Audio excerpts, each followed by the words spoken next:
अधेड़ आदमी वो लाइन में खड़ा है 5 घंटे से, कोई चक्कर नहीं है। और ये 18 साल का छोकरा चक्कर आया है, गिर गया है। सिर्फ सिगरेट पीना, तंबाकू खाना, गुटखा खाना, झूठ बोलना, 24 घंटे स्क्रीन पे निगाहें टिका के फिल्में और फजूल बातों को देखना।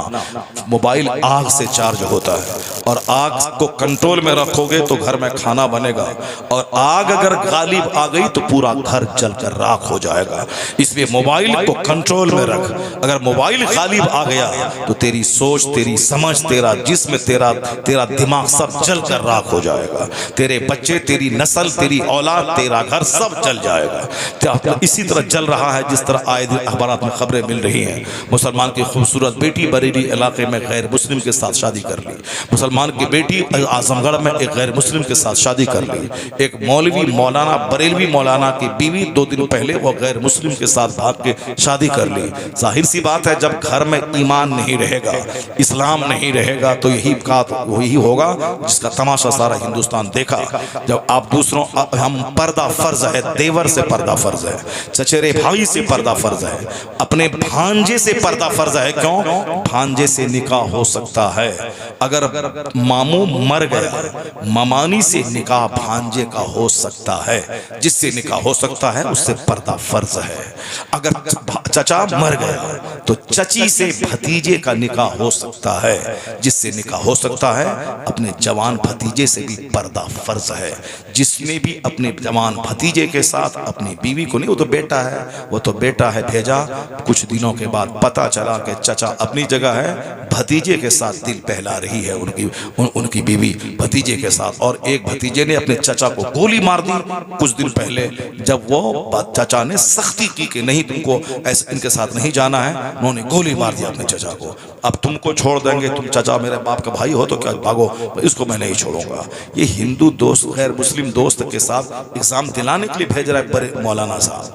अब जब वो दोस्त उसकी बीवी को लेके चला गया, अब उसी से शादी रचनी। एक तो शादी करना अलग है, मजहब खत्म हो गया, दीन खत्म हो गया, काफिरा बन गई, मुर्तद बन गई। अब कहीं का नहीं रही, ना दुनिया का ना आखिरत का। जवानी तो 10 साल के बाद खत्म हो जाएगा, चेहरा तो चमड़े का चेहरा तो ढल जाएगा, जवानी तो रहेगी नहीं। जो लोग जवान थे और आज बूढ़े हो गए, जो औरतें जवान थी वो आज बूढ़ी हो गई, लाठी के सहारे चल रही है। जवानी आज है, कल खत्म।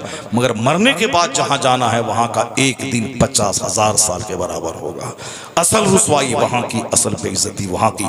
इसलिए हर मुसलमान पे लाजिम है, doctor, engineer, professor, IAS officer, IS, ये मत करे। अपने बेटे के ईमान की फिक्र करे, अपने बेटे के अकीदे की फिक्र करे, अपनी बेटी के ईमान की फिक्र करे, अपनी बेटी के अकीदे की फिक्र करे। यही सब तमाशा होता रहेगा, महफिलें उजड़ती रहेंगी, तो फिर तुम्हारे बच्चों को दीन कौन सिखलाएगा? तुम्हारी औरतों को दीन कौन सिखलाएगा? शादी ब्याह में जो धमाल मचेगा, डीजे बज रहा है, मजा मिल रहा है, तो फिर क्या होगा? जिस शादी की पहली तारीख को ही हराम काम कर दिया गया, वो शादी आगे रंग क्या लाएगी? यही रंग लाएगी कि डकैत औलाद पैदा होगी। यही रंग, जिस शादी में हराम दाखिल हो, नबी की सारी बात को ताक पे रख दिया गया। हुजूर ने कहा था, निकाह में नेक औरत का सिलेक्शन करना। नेक औरत अगर रहेगी तो औलाद अच्छी होगी। तुमने सिर्फ नाक और चेहरा और कलर देखा, इंटरमीडिएट और ग्रेजुएशन की डिग्री के बारे में पूछा, नहीं पूछा कि दरूद ताज याद है कि नहीं, दुआए क़ुनूत याद है कि नहीं। नहीं, DLED किए हैं, करिए कि नहीं करिए। अब नाक खूबसूरत है, चेहरा खूबसूरत है, ओके, मेरी तरफ से ओके है। आप कब आएंगे? आइए, शादी की तारीख तय कीजिए। ये नहीं पूछा कि आज उम्र थी इनके 18 साल, अभी 40 साल तक शादी इसकी नहीं हुई। ये साहब MA कर रही है, PhD कर रही है, उम्र हो गई 38 साल, 40 साल। ये 20 साल जवान होने के बाद किस तरह गुजरे? कहीं चोर दरवाजे से कहीं एबोर्शन तो नहीं हुआ? 2, 4, 10 लड़कों से गलत संबंध तो नहीं रहे? कुछ नहीं। नाक लंबी है, आंख बड़ी है, चेहरा गोरा है, चेहरे पे गोश्त है, मेरी तरफ से ओके है। चाहे 4 हमल पीछे से गिर गया हो, वो सब चलता है दुनिया में। आजकल कौन उतना पकड़ता है, कौन देखता है? तुमको जो करना था पहले किए, हमको जो करना था हम करें। अब शादी के बाद दोनों एक साथ मिलकर रहेंगे। यहाँ आखिरी हद तक लोग सरेंडर कर चुका है। आज से 25 साल पहले मेरे शेख ने कहा था कि अनटच्ड लड़की जिसको कोई टच नहीं किया हो, आज करोड़ों में कोई मिलती है। कहाँ कराऊं अपने बेटे की शादी, कहाँ करूं, किसका निकाह, किसका सिलेक्शन करूं। अभी तो साहब ज़िना को लोगों ने फैशन बना लिया। अपने शौहर से लड़ाई है, अजनबी मर्दों से एक एक दो दो घंटे तक मुंह साहब घुमा घुमा के कब लड़ाई है, अपने शौहर से लड़ाई है। इस कदर लड़ाई है कि रात दिन मखाने का मैदान है घर। हमारे उलमा को कहना पड़ा कि तुम्हारा घर समाज में जलील हो रहा है, अगर लड़ना ही है तुमको तो तुम भी अरबी सीखो, अपनी बीवी को भी अरबी सिखा दे और दोनों मिलकर अरबी में लड़ो, ताकि पड़ोसी समझे कि वहां कलमा खानी हो रही है, वहां कलमा खानी हो रही है। इस कदर मैदान जंग घर बना हुआ है, लड़ाई झगड़े अखाड़ा। साहब कौन नाक देखा था आपने, चेहरे का गोश्त देखा था आपने, 6 फीट की लंबाई देखी थी आपने, दीन नहीं देखा था। कुर्बान जाए मुस्तफा पे, हुजूर ने क्या कहा, वाला अमातुन सौदा ओ सातु दीनिन अफजल। नबी ने कहा था काली कलोटी दीनदार औरत तेरे हक में बेहतर है। हुजूर ने कहा था दुनिया मता, ये दुनिया चंद दिन बरतने की चीज है। वह खैर मता दुनिया इमरातुन सालिहा, इस दुनिया की सबसे बेहतरीन पूंजी नेक औरत है। घर है सोने चांदी का और घर में औरत ही नेक नहीं है तो बंदा जहर खा के मर जाता है। क्या करूं उस घर में रह के जहां औरत ही अच्छी नहीं है। बाहर में खूब नेताजी हैं, मंत्री जी हैं, और घर में आए तो वहां साहब संतरी बन गए अपनी बीवी के सामने।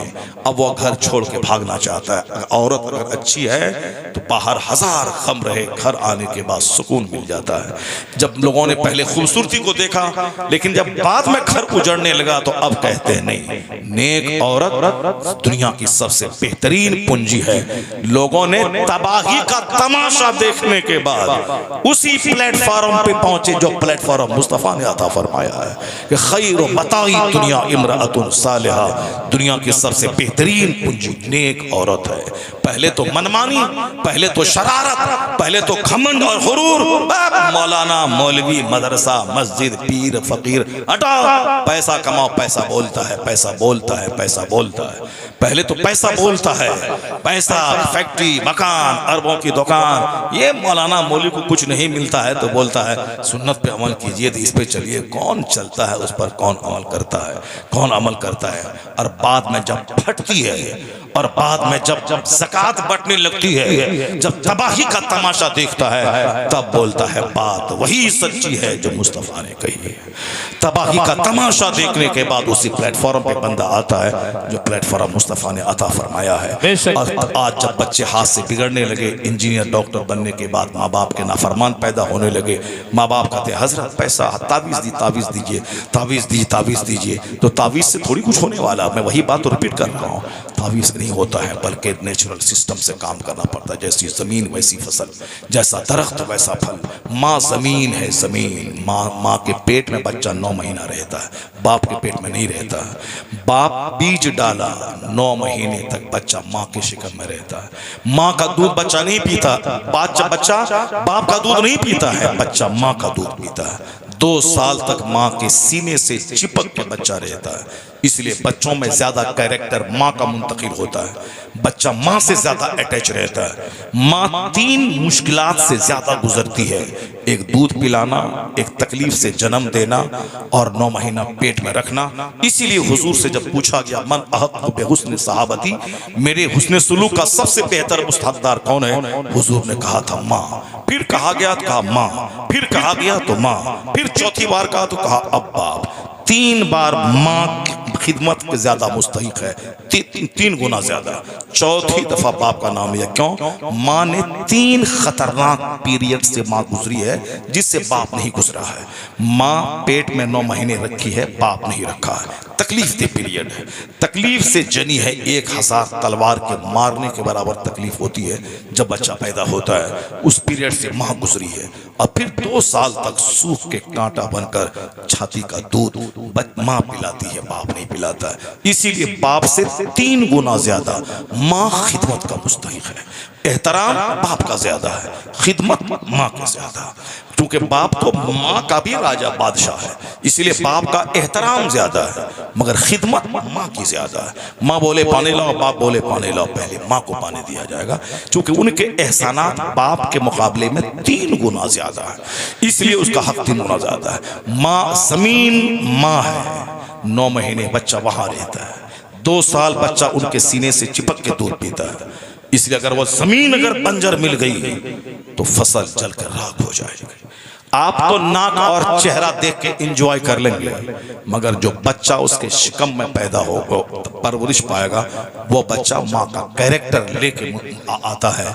जमीन अगर बंजर हुई फसल जल जाएगी।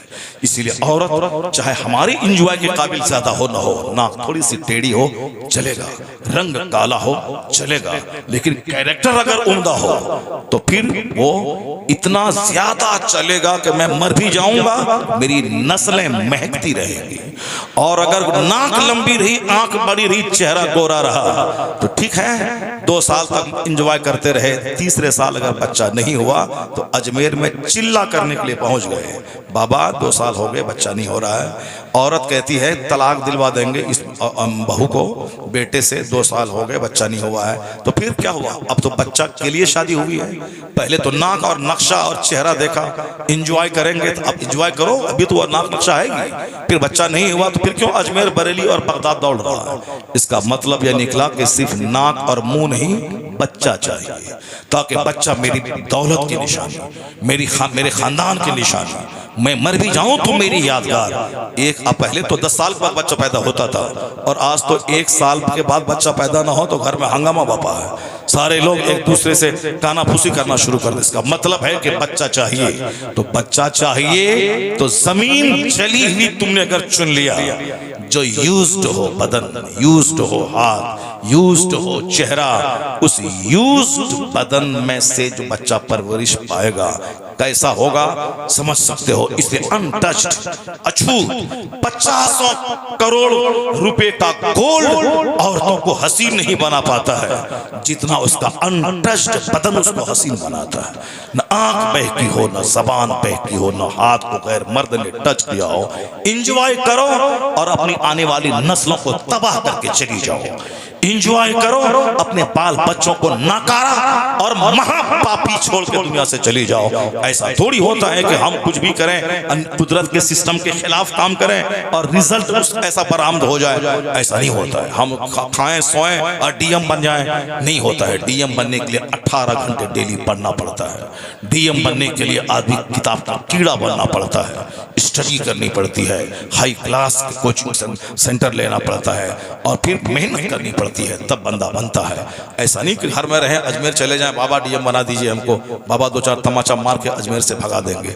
वहाँ जो जाएगा IAA BA MA खूब हाई क्लास के नंबर से करके जाएगा, 18 घंटे पढ़ेगा, बोलेगा बाबा मेहनत करना मेरा काम था, अब एक निगाह करम आप डाल दीजिए, मेरा काम बन जाए। मेहनत मेरी, गरीब नवाज की दुआ और आसमान से रहमत उतरेगी, बंदा सबसे पहले कामयाब हो जाएगा।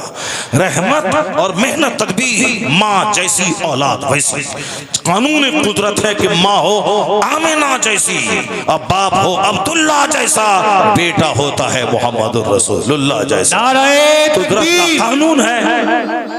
नाराए रिसालत, मसलके आला हजरत उलमाए अहले सुन्नत सैयद रेहान मियां साहब क़िबला, सैयद रेहान मियां साहब क़िबला उर्से क़ादरी।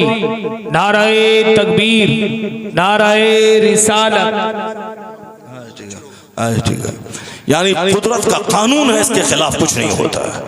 जब माँ हो फातिमा जैसी और बाप हो अली जैसा, माँ ऐसी लाजवाब के रात दिन भर फराइज का एहतमाम और एक सजदे में रात गुजर जाए, और बाप ऐसा हो कि रात भर सजदा दिन भर जहां 4-4 दिन का फाका हो, और जो कर्ज ला के आता हो गरीब मिस्किन यतीम में खैरात कर दे। जब बाप अली जैसा, माँ फातिमा जैसी, तो बेटा हसन और हुसैन हुसैन पैदा होता है। बेशक सुभान कुदरत का कानून है, जब बाप हो सैयद अबू सालेह जैसा और माँ हो ऐसी सर से लेके पांव तक नेकी का खूगर, सर से लेके पांव तक नेकियों का मुजस्समा, जिसकी जबान, आंख, हाथ, पांव सब नेकियों से सजे हुए हो, और बाप दिन भर जहाद और रात भर इबादत, जिसको बाप ने लूली लंगड़ी अपाहिज गूंगी तक कहा हो, जो सर से लेके पांव तक नेकी से सजा हुआ खिलाफे तकवा कोई काम हो, उस दाग को धोने के लिए इस तरह उन्होंने 10 साल की नौकरी और लूली लंगड़ी से निकाह करने पर आमादगी का मुजाहरा किया हो।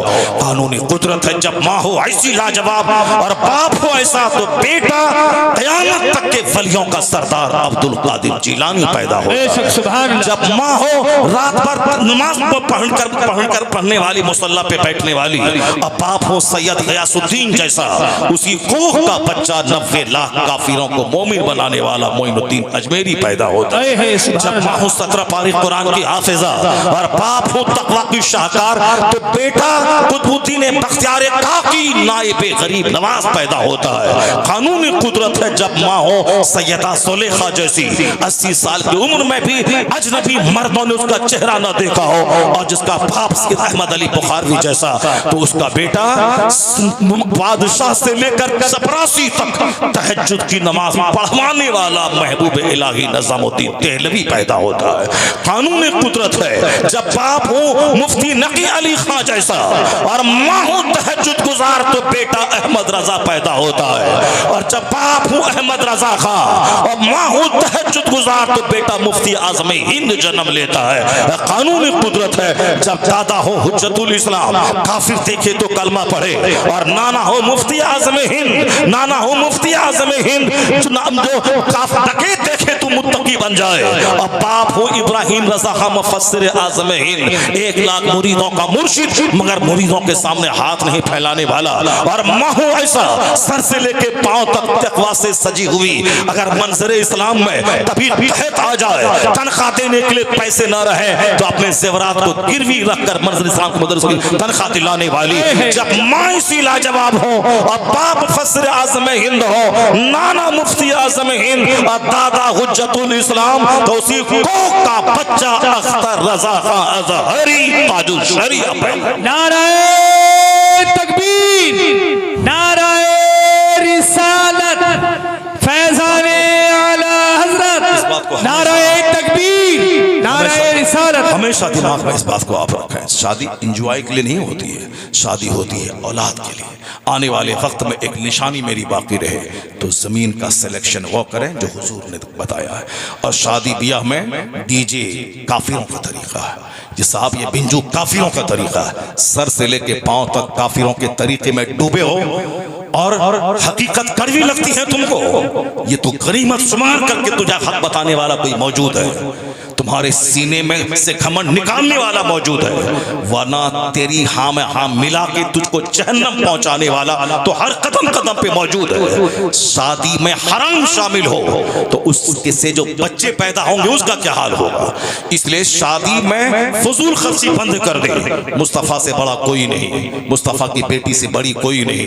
मुस्तफ़ा ने अपनी बेटी की शादी मस्जिद नबवी में 10-20 सहाबा के दरमियान कर दी। चाहते नबी तो 1 लाख सहाबा का खाना जन्नत से मंगवा लेते, अली को सोने का ताज पहना देते, लेकिन हुजूर ने न जन्नत से सोने का ताज मंगवाया, न 1 लाख सहाबा के खाने का इंतजाम किया, न कोई कार्ड की छपाई की, न कोई 1 लाख सहाबा के खाने के लिए उसको दावत दी। सिंपल ढंग से शादी करा दी ताकि क़यामत तक मेरे गुलामों के लिए एक रोशनी मिले। जब भी मुसीबतों में सुन्नत पे अमल करना मुश्किल हो, हुजूर के घर की शादी देख ले, उसे जीने का हौसला मिल जाएगा। सुभान अल्लाह, सुभान, जीने का हौसला मिल जाएगा। सारा काम है शैतानों जैसा, और फिर घमंड है कि जन्नत मेरी जागीर है, नहीं होगा ऐसा। जमीन जैसी होगी वैसी फसल पैदा होगी, जैसा दरख्त होगा वैसा फल पैदा होगा।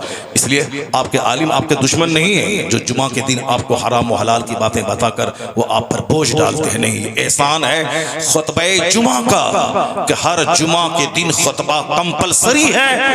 हर मुसलमान को जो नमाज जुमा पढ़ना लाजिम है, तो हर जुमा के दिन बगैर खुतबा के नमाज नहीं होगी। वो खुतबा जुमा में ही बताया जाता है ये हलाल है, ये हराम है, ये राइट है, ये रॉन्ग है, ये गुड है, ये बैड है, ये परमिटेड है, ये फॉरबिडन है, ये हराम है, ये हलाल है। इसीलिए बताया जाता है, वरना दूसरी कौमों में ओपन सूदखोर, ओपन ज़िनाकार, ओपन या शराबी मौजूद है। कौम मुस्लिम में और शराबखोर हैं मगर चोरी छुपे, ज़िनाकार हैं मगर चोरी छुपे, ओपन है। क्यों? उसका टोकने वाला कोई नहीं है। और हमारे यहाँ हर जुमा के दिन टोकने वाला हमारे आलिम मौजूद है। जिस घर में गार्जियन टोकने वाला हो, उसका बेटा गुनाह करने से शर्माता है। एहसान खुतबे जुमा का, एहसान खुतबे ईदैन का, एहसान सीरत के जलसों का, एहसान हमारे मशाइख का जो अमर बिल मारूफ करते हैं, एहसान हमारे आलिमों का जो हमें टोका टोकी करके सीधा रखना चाहते हैं। जिसके यहाँ कोई टोकने वाला नहीं है, उसके यहाँ गुनाह शबाब पे है, चरम सीमा पे है। जो कुछ भी आपके आलिम आपको कहते हैं वो आपकी तहकीर के लिए नहीं कहते हैं। जो दवा थोड़ी सी कड़वी होती है वो थोड़ी ज्यादा असर करती है। इसलिए अगर कुछ ऐसे जुमले जो आपको लगे कि आपके मुनासिब आपके लिहाज से सही नहीं है, वो जुमले तल्ख और कड़वे अगर हों तो उसको अच्छी कड़वी दवा समझ करके कबूल कर लीजिए। नसीहतों में कुछ तलखियाँ होती हैं। नसीहतों में जब आप अच्छा काम करते हैं तो आपके आलिमों को खुशी हासिल होती है, आपका उनका सीना बाग बाग होता है। लेकिन आपकी बदअमली से जब आप जहन्नम की ओर जा रहे होते हैं तो चूंकि आपका दीनी रहनुमा ये हैं, इनको तकलीफ होती है। आप लोग बहुत अच्छे आदमी हैं, 2 घंटे तक आपने हमारी तकरीर समाअत की। यही तकरीर उस वक़्त में हो जाती जिस वक़्त सारा मजमा भरा हुआ था, सारे लोग देख रहे थे। उस वक़्त में तकरीर हो जाती तो बहुत लोगों तक ये पैगाम पहुंच गया होता। इसलिए हमेशा आइंदा इस बात का ख्याल रखा जाए कि जो बुराइयां समाज में हैं उसको धीरे धीरे कम किया जाए, अच्छाइयों का माहौल पैदा किया जाए। आलिमों का एहतराम हर हाल में होना चाहिए। हमारा मजहब तो एहतराम का मजहब है। सादात का एहतराम हर हाल में होना चाहिए। जिनके घर से इस्लाम का सूरज चमका है उनका एहतराम करना। इमाम शाफी रज़ी अल्लाह ताला अन्हु ने आखिरी बात कह दी। लोग कहते हैं कि शाफी राफिजी है, अगर अहले बैत से मोहब्बत करना रिफ्स है तो सारी दुनिया गवाह रहे कि मैं राफिजी हूँ। अल्लाह समद। क्या मतलब? उन्होंने कहा कि रिफ्स अलग चीज़ है। रिफ्स तो वो सहाबा इकराम को गाली देना है, और मोहब्बत अहले बैत अलग चीज़ है। अहले बैत की मोहब्बत, जिनके घर से दीन ईमान मिला हो, उसके घर उसकी ताज़ीम करना ज़रूरी है। लेकिन ऐसा नहीं कि सादात कराम के एहतराम करने के चलते आलिमों को ज़लील कर दिया जाए।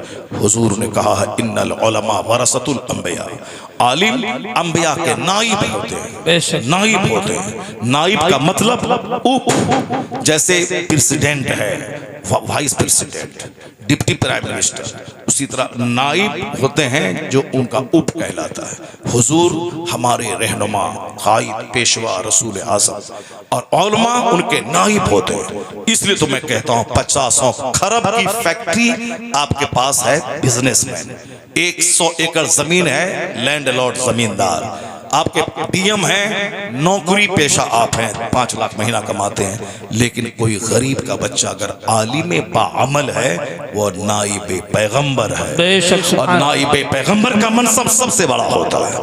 तो आलिम दीन का एहतराम, सादात कराम का एहतराम, बूढ़ों का एहतराम, माँ बाप का एहतराम। इस्लाम तो एहतराम ही सिखाता है। एहतराम का मतलब ये नहीं कि एक का एहतराम किया जाए और दूसरों की तहकीर किए जाए। इस्लाम ने अगर कहा है कि माँ बाप का चेहरा देखने से हज मकबूल का सवाब मिलता है, तो इस्लाम ने यह भी कहा है कि अपनी बीवी के मुंह में लुक़मा जो मोहब्बत से डाला जाए, हर लुक़मे के बदले में अजर मिलता है। इस्लाम ये चाहता है कि बीवी से भी अच्छे सलूक रहें। माँ बाप, भाई बहन, सारा समाज छोड़ के सिर्फ मेरी मोहब्बत में वो मेरे घर में आई है। अगर मेरी माँ उसको मारे, मेरे भाई उसको गाली दें, मैं गाली दूँ, मेरे घर के सारे लोग उसको गाली दें, सब लोग खाएं तो ठीक है, मगर वो बेचारी खाए, उधर से सास टोके, उधर से ननद टोके, उधर से देवर टोके, शौहर टोके, वो तो मर जाएगी ऐसे ही। सारा संसार छोड़ के आई है शौहर के लिए। अब उस घर में सारे लोग उसको टोका टोकी करते रहे, उस पर कड़ी नजर रखें तो जीना मुश्किल हो जाएगा। नहीं, उस वो सारा संसार छोड़ के जब मेरे लिए आई है तो शौहर पे लाजिम है कि उससे मोहब्बत करे, उसे प्यार करे, माँ का पाँव दबाए, माँ की पेशानी चूमे, बाप की खिदमत करे, अजर मिलेगा। मगर माँ बाप की मोहब्बत का ये मतलब नहीं कि बीवी को मारता रहे, वो गाली देता रहे। माँ के लिए मुस्तफ़ा ने चादर बिछा दी और अपनी बीवी के लिए सैयदा आयशा ने जब दूसरी उम्महातुल मोमिन में से दूसरी मुसलमानों की मुक़द्दस माँ ने जब खाना तैयार करके भेज दिया, सैयदा आयशा की बारी थी, गुस्सा आया, एक तमाचा उस कनीज को मार दिया, हाथ से खाने का बर्तन नीचे गिर गया, सारा खाना नीचे बिखर गया। हुजूर कह सकते थे, दो चार तमाचा मार सकते थे सैयदा आयशा को कि तुम भी मेरी बीवी है, वो भी मेरी बीवी है, अगर वो खाना बना के भेज दिया तो तुम क्यों नहीं उस कनीज को मारा, तुमने ऐसा क्यों किया? नहीं, हुजूर ने कुछ नहीं कहा। सरकार नीचे बैठ गए, जो प्याला टूटा था उसके टुकड़े को चुनने लगे और बोलते हैं उस कनीज से कि देखो तुम्हारी अम्मी को गुस्सा आ गया। हुजूर की इस खामोशी, इस सब्र ने जनाब आयशा को अंदर से झंझोड़ दिया। वो सामने आ गई का सरकार मुझसे गलती तो हो गई, अब इस जुर्म की तलाफी कैसे होगी? हुजूर ने कहा इसी तरह के बर्तन में इसी तरह का खाना इस जुर्म की तलाफी है। सैयदा आयशा ने बाजार से वैसा ही बर्तन मंगवाया, वैसा ही खाना तैयार करवाया और फिर खाना उस घर में भिजवा दिया। ये सब्र से दिल जीता जाता है, न कि फाइटिंग से दिल जीता जाता है। एक बीवी में दिन रात फाइटिंग है, वहां 11 बीवियां हैं, सब सजदे में, क़याम में, सुजूद में, सबसे समझती हैं कि हुजूर मुझसे ज्यादा प्यार करते हैं। इस तरह जहां पैगंबर लाजवाब, नबी लाजवाब, सबके लिए मॉडल लाजवाब, बहैसियत शौहर मुस्तफ़ा का जवाब नहीं दुनिया में है। एक बीवी को खुश रखना हमारे लिए मुश्किल है, मेरे जैसे करोड़ों आदमी के लिए मुश्किल है। वो लाजवाब मुस्तफ़ा हैं, 11 बीवियों की मौजूदगी में इस तरह सब हमको खुश रखते हैं कि सब यही सोचती हैं कि मुस्तफ़ा सबसे ज्यादा मुझसे प्यार फरमाते हैं। आकाए दो जहां अलैहिस्सलाम के नाइब हैं वो, जो हमारे उलमाए रब्बानीहीन हैं। क्या एहतराम था आला हजरत फाजिल बरेलवी रज़ियल्लाहु ताला अन्हु के शहर से जब अशरफी मियाँ गुजरते थे तो लोग कहते हैं कि वह ट्रेन पे खड़े हो जाते थे।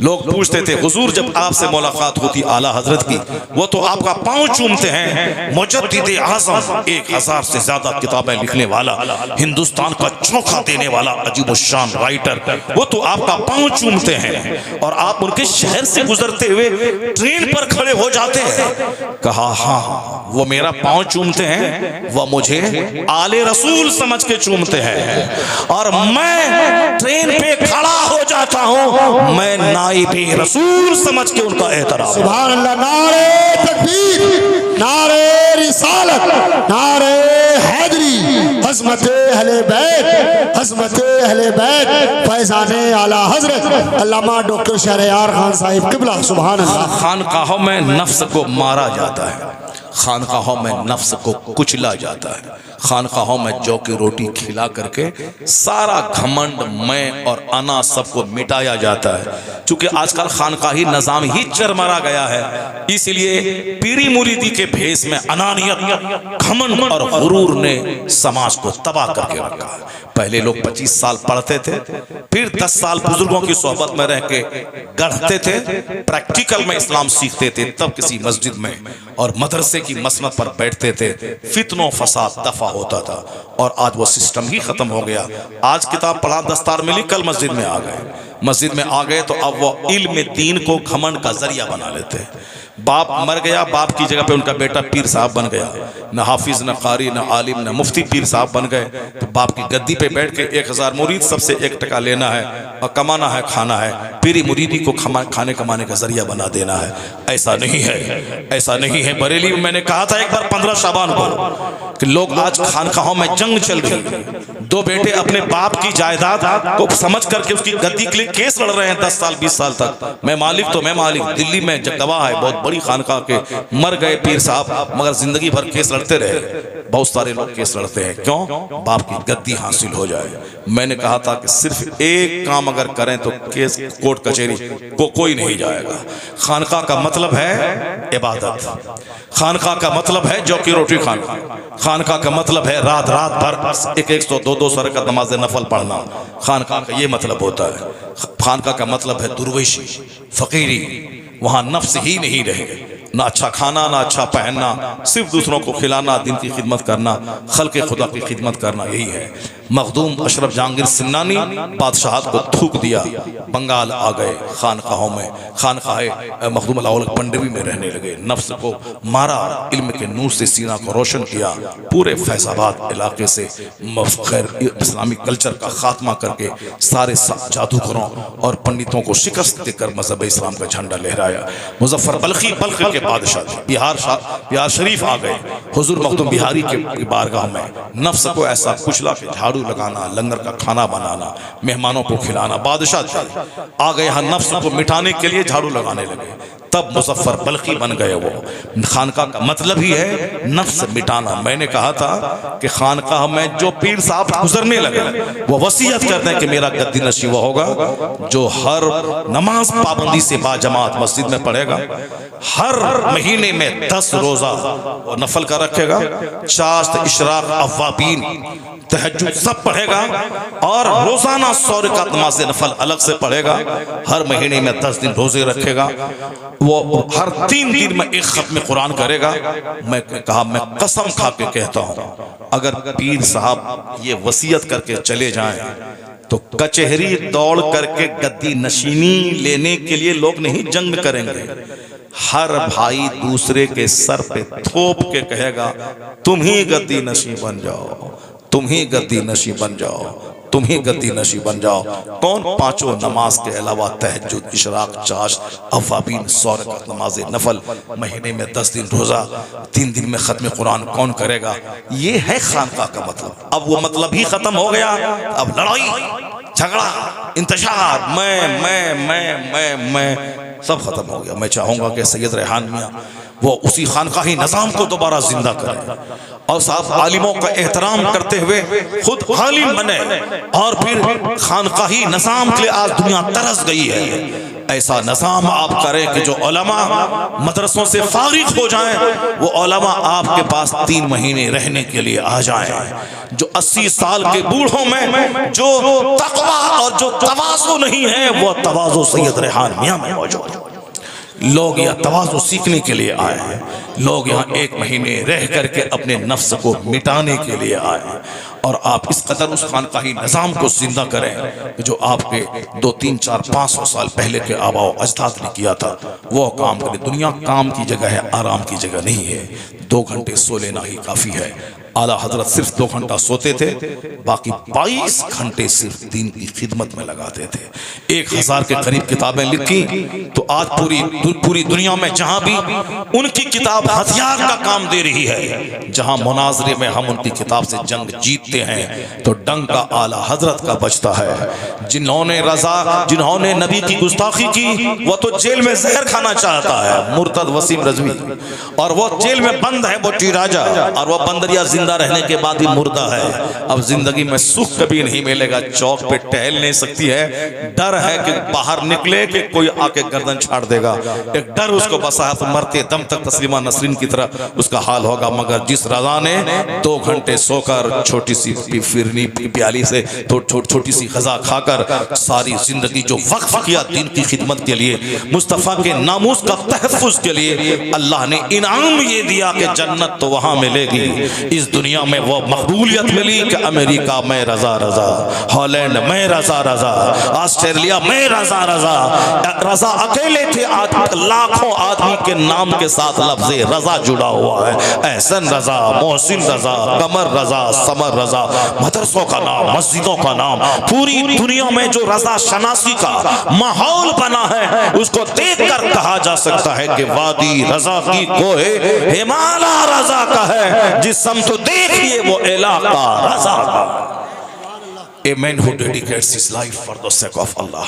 कम खाइए, कम बोलिए, कम सोइए, ज्यादा दीन का काम कीजिए, फिर क्या होगा? अल्लाह ताला जन्नत वहां देगा, यहाँ सुकून कल्ब देगा, यहाँ आपकी कब्र को मरजाए खलाइक बना देगा, यहाँ आपके वजूद से दूसरों को रोशनी मिलेगी, आप प्रकाश वाहक बन जाएंगे, दूसरों के लिए टॉर्च बियरर बन जाएंगे, दूसरे लोग आपकी ज़िंदगी में अपनी ज़िंदगी का सुकून तलाश करेंगे। अल्लाह तबारक व तआला हमको और आपको सबों को नेक बनने की तौफीक अता फरमाए। जाहिर सी बात है, नेकों को नसीहत जब की जाती है तो उनका दिल मोम हो जाता है, झुक जाता है, और शरीरों को जब नसीहत की जाती है तो वो उनकी शरारत और बढ़ जाती है। नेक बनिए, अपने दिल को सॉफ्ट कीजिए, नर्म बना के रखिए। अल्लाह तबारक व तआला हम सबों को नर्म बनने की तौफीक अता फरमाए।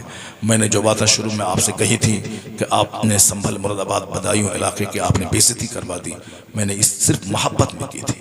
मेरे दिल में ताज़ीम है बरेली की, तब ना मैं चाहता हूँ कि बरेली के आसपास का सारा ज़िला इतना सजा हुआ हो कि जब बिहार बंगाल से लोग यहाँ आए तो यहाँ आके यहाँ के लोगों को देख के जब लौटें कि क्या बात रज़ा की है।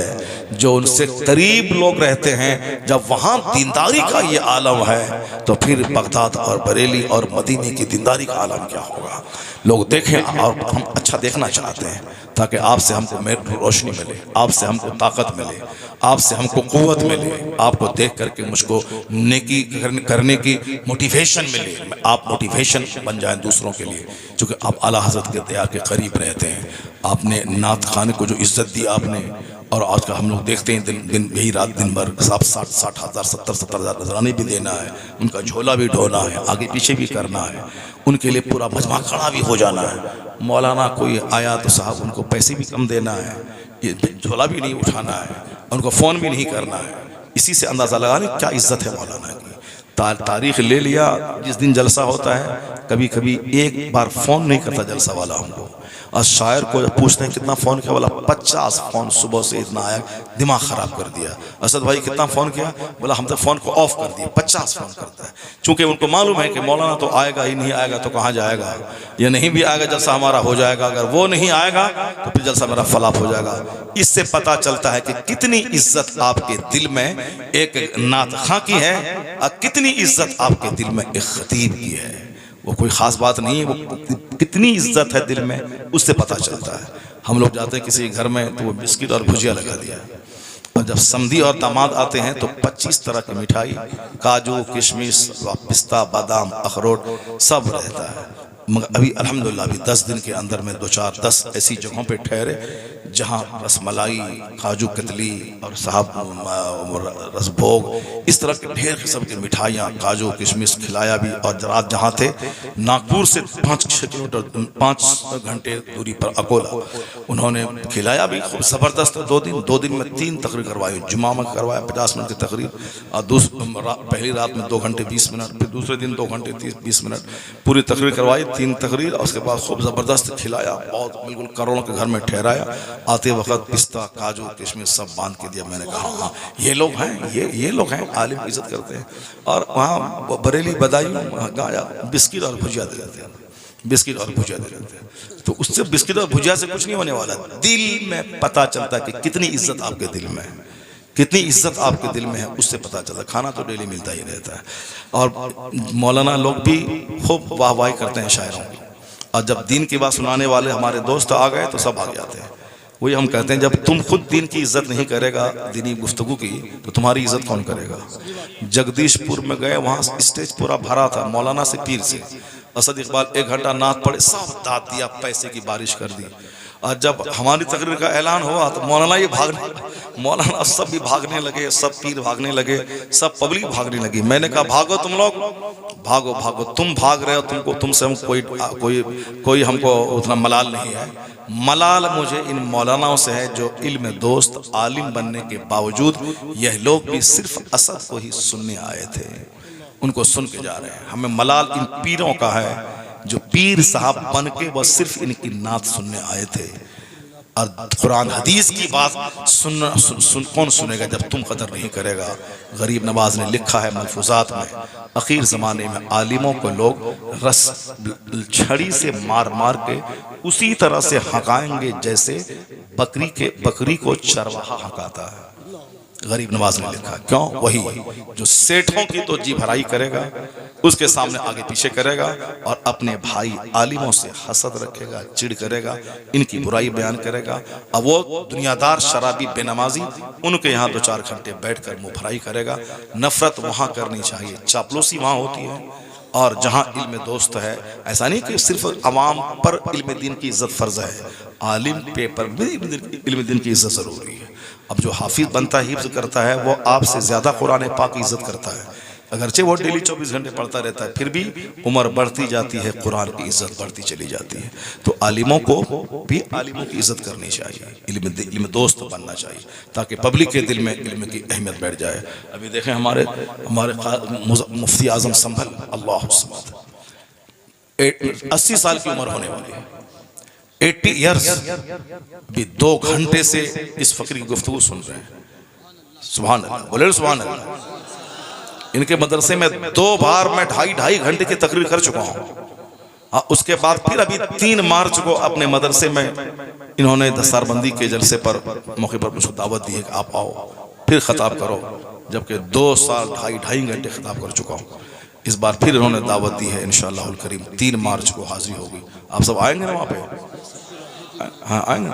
और हमारे सैयद साहब को देख लीजिए, दूसरा सैयद तो बस मस्त रहते हैं अपने आप में, मौलाना साहब, इमाम साहब, पीर साहब कुछ नहीं, और मुरीद साहब भी रहते, पीर साहब और इमाम साहब जो बेचारा 20 साल पढ़ा है मदरसे में, कोई वैल्यू नहीं है उनको। हमारे पीर का हाथ नहीं चुमा, भागोगे, हटाओ, कितनी गंदी बात है। मगर ये सैयद साहब पूरे 2.5 घंटे तो हमारी तकरीर सुन रहे हैं। उससे पहले 2 घंटे से शबीर बरकाती की नाम सुनते रहे उन्होंने। मुकम्मल 5 घंटे तक जलसे में बैठकर इन्होंने बता दिया है कि मैं मुफ्ती आज़म हिंद रज़ी अल्लाह ताला अन्हु से सच्ची मोहब्बत करने वाला हूँ। अल्लाह सरकार मुफ्ती आज़म हिंद कभी कभी महफिल में 5-5 घंटे तक दोजानों बैठे रहते थे, महफिल मिलाद का एहतराम करते थे। आजकल कहाँ जवान आदमी है, इनको तो यहाँ रहता, वहाँ चला जाता, वहाँ चले जाते, लेकिन नहीं, इनका मुस्तकबिल इतना रोशन लग रहा है कि आज जवानी में जब तकवा का ये आलम है, जब उम्र बढ़ती जाएगी तो फिर तकवा का आलम क्या होगा। अल्लाह ताला से रेहानिया को लंबी उम्र अता फरमाए और इन्हें इल्म और तकवा का जबरदस्त अल्लाह नूर अता फरमाए। आमीन। अपने आबा और अजदाद की एक जबरदस्त यादगार बनने की अल्लाह तौफीक अता फरमाए। आमीन। इन उलमा कराम को मैं दाद देता हूँ, बहुत सारी जगहों पे मैं अकेले रह जाता हूँ, सारा स्टेज खाली हो जाता है, मगर मैं भी बोलता हूँ कि तुम साफ भाग जाओ, मगर मैं छोड़ूंगा नहीं जब तक कि 2 घंटा तकरीर नहीं करूँगा। भागो, सब कुर्सी खाली करो, सब स्टेज छोड़ दो, 2 घंटा के बाद ही मैं छोड़ूंगा। मैं तुम नहीं सुनेगा, मैं अल्लाह के फरिश्तों को सुनाऊंगा। जो लोग अपने घर में बैठे वो सब सुनेंगे। अल्हम्दुलिल्लाह आप लोगों ने भी बता दिया कि तमाशा वाले चले गए और जो हकीकत में इल्म दोस्त हैं वो सब बैठे हुए हैं। सुभान अल्लाह। और जो लोग चले गए वो सबको मैं तमाशा वाला नहीं कह सकता हूँ, चूँकि बहुत सारी ज़रूरियात हैं आदमी की, पेशाब पाखाना है, प्रॉब्लम है, बीमारी आज़ारी है, कल का प्रोग्राम का आने वाला।